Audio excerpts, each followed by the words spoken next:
বাংলায় 15 বছরের তৃণমূল শাসনের অবসান, পরিবর্তনের ঢেউয়ে প্রথমবার রাজ্যে ফুটল পদ্ম। বাংলার রাজনীতির অতীত ট্রেন্ড বলে পরিবর্তনের নির্বাচনে শাসক শিবির ধুয়ে মুছে সাফ হয়ে যায়। এবারেও বিশেষ ব্যতিক্রম হলো না। খানিকটা অপ্রত্যাশিতভাবে প্রায় 200-র বেশি আসন নিয়ে বাংলার মসনদে বসছে গেরুয়া শিবির। কিন্তু কোন ম্যাজিকে বাংলায় এই গেরুয়া ঝড়? কে আসল মাথা? শুভেন্দু অধিকারী নাকি?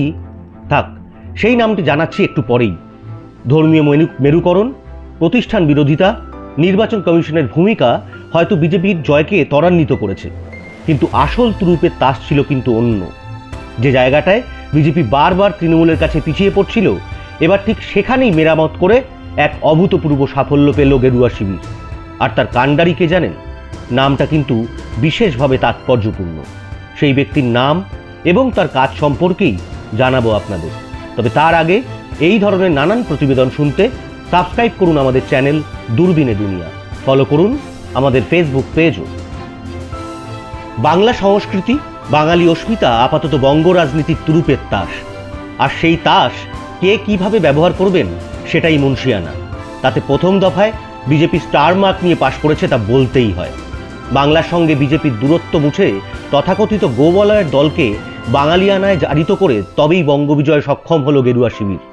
বিজেপির এই বঙ্গীকরণের নেপথ্য নায়ক যিনি, তার নাম শ্রমিক ভট্টাচার্য, রাজ্য বিজেপির বর্তমান সভাপতি। এই অসম্ভবকে সম্ভব করা শ্রমিকের প্রশংসা এখন দিকে দিকে। অনেকে আবার প্রাক্তন বিজেপি সভাপতি দিলীপ ঘোষের সঙ্গে তার তুলনা করছেন।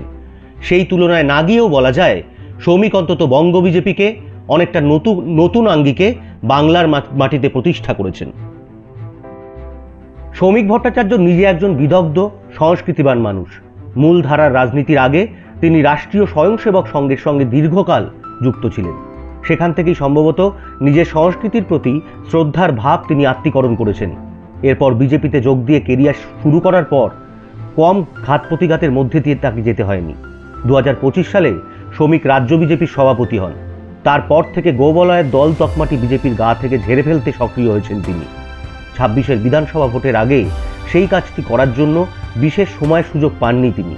তবে যেটুকু পেয়েছেন তাতেই ম্যাজিক ঘটিয়ে ফেলেছেন।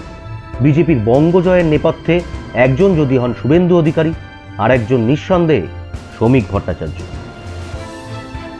কি এমন করলেন শ্রমিক যাতে বিজেপিকে এত অল্প সময়ের মধ্যে এতটা আপন করে নিল বঙ্গবাসী?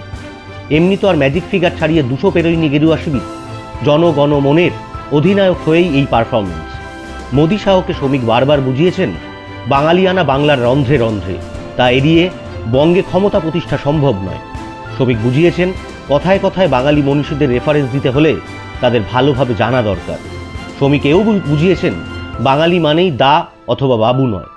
মোদির মুখ ফসকে বলে ফেলা বঙ্কিমদার ড্যামেজ কন্ট্রোলে বাইরে যতটা একা লড়েছেন শ্রমিক, অন্দরে ততটা যত্ন নিয়েই দিল্লির নেতাদের শিখিয়েছেন বাংলার ইতিহাস। আবার রাজা রামমোহন রায়কে ব্রিটিশদের দালাল বা দেশদ্রোহী বলে যখন তীব্র বিতর্কের মুখে পড়েন মধ্যপ্রদেশের শিক্ষামন্ত্রী ইন্দর সিং পারমার, তখন নির্দ্বিধায় তার সমালোচনাও করেছেন শ্রমিক।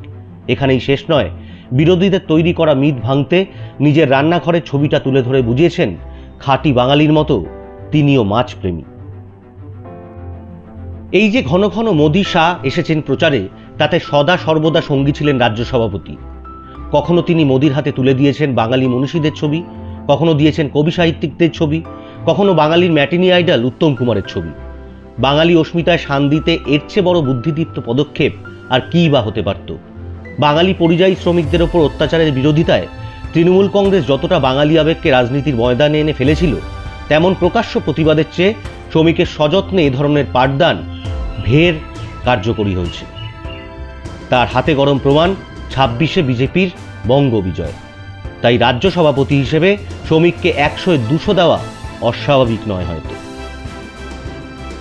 2021 সাল থেকে 2026 এই 5 বছর ধরে গেরুয়া শিবির ধীরে ধীরে বহিরাগত তকমা ঝেড়ে ফেলার মরিয়া চেষ্টা করে গিয়েছে। সেই উদ্দেশ্যেই শ্রমিক ভট্টাচার্যের মতো বাঙালি ভদ্রলোককে রাজ্য সভাপতি করা হয়। জয় শ্রীরামের আগে জয় মা কালী স্লোগান তুলে আনা হয়েছে। প্রধানমন্ত্রী নরেন্দ্র মোদী নিজে ঝালমুড়ি খেয়েছেন, গঙ্গায় হাওয়া খেয়েছেন। বিজেপি প্রার্থীরা মাছ হাতে প্রচারে বেরিয়েছেন। বিজেপির কেন্দ্রীয় নেতারাও রাজ্যে এসে মাছ ভাত খেয়েছেন। উদ্দেশ্য একটাই, বহিরাগত তকমা ঝেড়ে বাঙালি ভদ্রলোকদের মধ্যে নিজেদের বিকল্প হিসেবে তুলে ধরা। তারা সেটা সফলভাবে করতে পেরেছেন।